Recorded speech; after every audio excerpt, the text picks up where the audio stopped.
So here's my new horseshoe.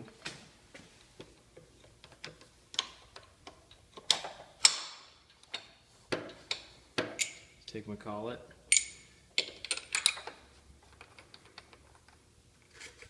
I'll slide the shoe out as you would when you're getting ready to tighten your end mill. No tension. There you go. Feel a little tension. So normally you just pop it up until it's seated home, like something like that. The end mill feels like it's clamped in there pretty well, and then you push the shoe back in, and the end mill just slides back out.